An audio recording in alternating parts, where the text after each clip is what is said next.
Friends, last time में अगर आपको ध्यान है तो लास्ट टाइम में हमने चैनल्स ऑफ डिस्ट्रीब्यूशन किए थे। जैसे आपको नज़र भी आ रहा है, एक डायग्राम है आपका। वहाँ हमने जो डायरेक्ट चैनल है, इनडायरेक्ट है, उसके बाद इनडायरेक्ट के अंदर 3 level channel, 2 level channel, 1 level channel, ये तीनों कर लिए थे।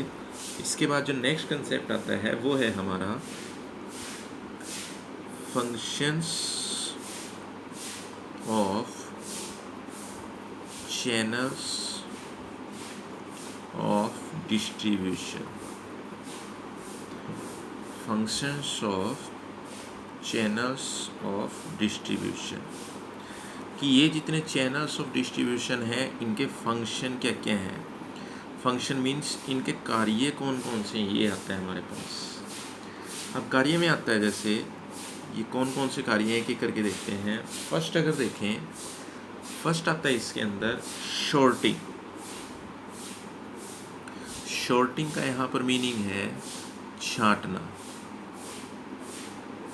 अब छांटना में ये क्या कह रहा है कि जो मिडलमैन है, जो मीडियोकर है, ये मिडलमैन है, ये क्या करते हैं, ये अलग अलग जगह से, डिफरेंट प्लेसेस से जो आइटम्स हैं, जो प्रोडक्ट हैं, उनको छांट कर लाते हैं डिफरेंट जगह से। उसमें अगर देखें, उसके बाद वो क्या करते हैं, उसके बाद इन आइटम्स को वो इनकी क्वालिटी के बेस पर पहला, उसके बाद साइज़ के बेस पर क्या करते हैं, इनको अलग अलग ग्रुप में डाल देते हैं। यानी वो क्या करते हैं, इनकी क्वालिटी और साइज़ के बेस पर इनके अलग अलग ग्रुप बना देते हैं। यानी सीधे तौर पर अगर देखें, जो प्रोडक्ट्स की शॉर्टिंग करने का काम है, कि उनको छांटना है, अलग अलग करना है, वो करने का काम आपका मिडलमैन करता है। एक ये कहता है कि इसके अंदर क्या है, एक है आपका एक्यूमुलेशन।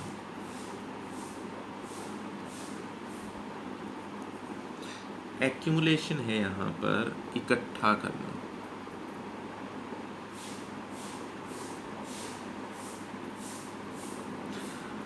अब इकट्ठा करना क्या है, यहाँ पर जो एक जैसी आइटम होती हैं, सेम आइटम जो होती हैं, उनको एक्यूमुलेट करते हैं मिडलमैन।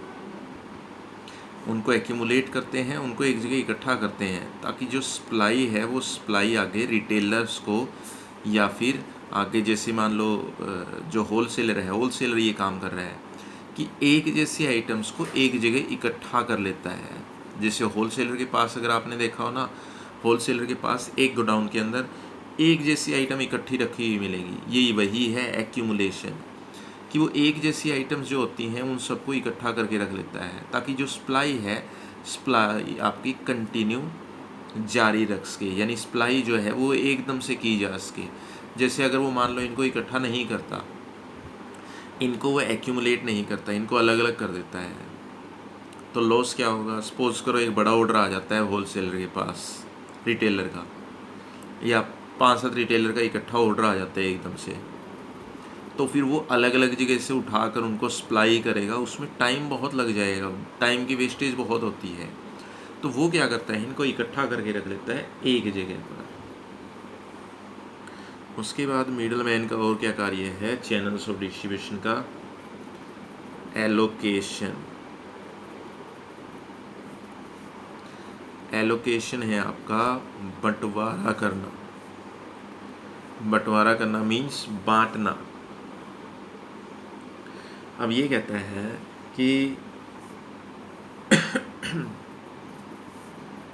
बंटवारा करना में क्या है कि जो प्रोड्यूसर है, प्रोड्यूसर क्या कई बार क्या करता है, प्रोड्यूसर होलसेलर के पास बड़ी क्वांटिटी में, लार्ज क्वांटिटी में आइटम्स को भेजता है, लार्ज क्वांटिटी में। तो लार्ज क्वांटिटी भेजने के बाद होलसेलर को पता है कि जो रिटेलर हैं वो स्मॉल क्वांटिटी में लेंगे, कि वो जो लार्ज क्वांटिटी के बैग हैं या लार्ज क्वांटिटी है उसमें वो नहीं लेंगे, वो स्मॉल क्वांटिटी में लेंगे। तो वो करता क्या है, लार्ज क्वांटिटी की जो लार्ज क्वांटिटी में जो आई है आइटम, उसको स्मॉल क्वांटिटी में डिस्ट्रीब्यूट कर देता है। यानी छोटी छोटी क्वांटिटी उसकी अलग अलग बांट देता है। ये है एलोकेशन। यही काम कई बार रिटेलर भी करता है। जो रिटेलर है उसको पता है कि जो कस्टमर हैं वो लार्ज क्वांटिटी नहीं लेंगे। जैसे सपोज करो कोई आइटम है वो 10 kg में आ जाती है। अब वो क्या करता है, उसी आइटम को उसे पता है कि जो कस्टमर है वो 1 kg से ज़्यादा नहीं लेगा, तो 10 kg आइटम की वो 10 पैकेट बना देता है 1-1 kg के। इसे कहते हैं बांटना। उसके बाद नेक्स्ट जो चैनल्स ऑफ डिस्ट्रीब्यूशन का फंक्शन आता है, यानी वो करते क्या क्या हैं। चैनल्स ऑफ डिस्ट्रीब्यूशन में सारे आ जाते हैं, सारे इकट्ठे आपके होलसेलर भी है, एजेंट भी है, इसके अंदर रिटेलर भी है। तो उसके बाद नेक्स्ट क्या आता है आपके पास, नेक्स्ट आता है प्रोडक्ट प्रमोशन। प्रोडक्ट प्रमोशन है आपका उत्पाद संवर्धन भी आप इसे कह सकते हैं, या प्रोडक्ट को प्रमोट करना, यानी प्रमोट करने का मतलब है उसकी सेल बढ़ाना।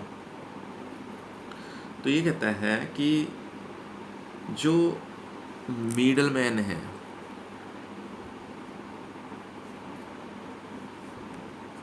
मिडल मैन क्या करता है, middle man different methods use करता है, डिफरेंट मेथड्स यूज़ करता है। कैसे वो डिफरेंट मेथड यूज़ करता है, किस चीज़ के लिए, वो यूज़ करता है प्रोडक्ट की प्रमोशन के लिए, कि प्रोडक्ट की सेल किसी तरह से और ज़्यादा बढ़ सके। जैसे इसके लिए वो क्या कर सकता है, जैसे सपोज करो इसके लिए वो कूपन सिस्टम स्टार्ट कर देता है, या इसके लिए वो क्विज स्टार्ट कर देता है। जैसे इसके लिए वो क्या करता है, क्विज स्टार्ट कर देता है, वो भी प्रोडक्ट प्रमोशन ही है। जैसे इसके लिए वो क्या करता है, फ्री सैंपल्स। जैसे आपने अगर कभी चेक किया हो कि मेडिसिन्स कंपनियां क्या करती हैं, उनके जो होलसेलर हैं वो क्या करते हैं, फ्री ऑफ कॉस्ट जो मेडिसिन्स हैं उनके सैंपल डिस्ट्रीब्यूट करते हैं। वो क्या है, वो प्रमोशन ही है आपका। और देखें तो और कौन कौन से इसके अंदर फंक्शंस हैं चैनल्स ऑफ डिस्ट्रीब्यूशन के, और ये क्या क्या करते हैं। और उसके बाद है नेगोशिएशन। नेगोशिएशन है आपका सौदा करना। सौदा करना में क्या कहता है कि जो होलसेलर है वो क्या करता है, या रिटेलर है वो क्या करता है, प्रोड्यूसर और कस्टमर के बीच में सौदेबाजी करता है। सौदेबाजी करने का काम क्या है कि जो प्रोड्यूसर की आइटम है उसकी जो ओनरशिप है वो चेंज करके किसके पास छोड़ देता है, कस्टमर के पास। अब कस्टमर के पास जब छोड़ता है तो ये कहता है कि कस्टमर को किस प्राइस पर आइटम चाहिए, किस क्वालिटी की आइटम चाहिए, प्राइस की, क्वालिटी, किस क्वालिटी की आइटम चाहिए, ये सारी चीज़ें जो हैं वो मिडल मैन ही डिसाइड करते हैं, यानी मिडल मैन ही आगे प्रोड्यूसर तक पहुंचाते हैं। तो ये एक नेगोशिएशन ही है कि कस्टमर को जो चाहिए वो प्रोड्यूसर दे, और प्रोड्यूसर को जो वो चाहिए वो कस्टमर दे। तो दोनों के बीच में जो सौदेबाजी करने का काम है वो कौन करता है, वो आपके मिडल मैन करते हैं। उसके बाद एक है आपका रिस्क टेकिंग। रिस्क टेकिंग में क्या है, जो मिडल मैन है, मिडल मैन क्या करता है कि रिस्क उठाता है। किस चीज़ का, कि प्रोड्यूसर ने तो प्रोडक्शन कर दिया, प्रोडक्शन करने के बाद किसके पास भेज दिया, मिडल मैन के पास भेज दिया। अब ये तो आगे मिडल मैन के ऊपर है ना, हो सकता है जैसे ही प्रोडक्शन करके मिडल मैन के पास भेजा जाए, होलसेलर के पास, मार्केट से जो डिमांड है आइटम की, डिमांड आपकी कम हो जाए या ख़त्म हो जाए, तो रिस्क किसका है, रिस्क मिडल मैन का हो गया। सपोज करो होलसेलर के पास आइटम आ जाती है, होलसेलर से रिटेलर के पास जाती है, बीच में कोई ऐसी आइटम भी है जो टूट फूट भी सकती है, लॉस किसका होगा? मिडल मैन का होगा। तो रिस्क भी लेता है, यानी आइटम को लेकर रिस्क भी आपका जो मिडल मैन है, मिडल मैन ही लेता है। उसके बाद नेक्स्ट ये कहता है कि एक फंक्शन और रह गया है, वो है आपका एसोर्टिंग। एसोर्टिंग को आप क्लासिफिकेशन भी कह सकते हैं। यानी जो मिडल मैन है वो क्या करता है? वो वर्गीकरण करता है। वर्गीकरण का मीनिंग क्या है यहाँ पर? कि जो मिडल मैन है वो एक लार्ज क्वांटिटी में स्टॉक बना लेता है, लार्ज क्वांटिटी में। अब उसका बेनिफिट क्या है? उसका बेनिफिट ये है कि लार्ज क्वांटिटी में स्टॉक करने का बेनिफिट क्या है? लार्ज क्वांटिटी में स्टॉक करके वो क्या करता है? कस्टमर्स को सारी आइटम एक ही जगह अवेलेबल करवाता है। आप इसको शॉर्टिंग भी कह सकते हैं। आप इसको शॉर्टिंग के बाद एस शॉर्टिंग आता है। ये जैसे जो रिटेलर है, रिटेलर अगर आपने देखे हो वो क्या करते हैं? डिफरेंट कंपनीज़ की आइटम लेकर आते हैं। जैसे डिटर्जेंट पाउडर है, जो सर्फ जिसे हम कहते हैं, वो सर्फ एक्सेल का भी उनके पास होगा, रिन का भी उनके पास होगा, उसके बाद सागर का भी उनके पास होगा, उसके बाद टाइड का भी उनके पास होगा। वो तो होगी शॉर्टिंग।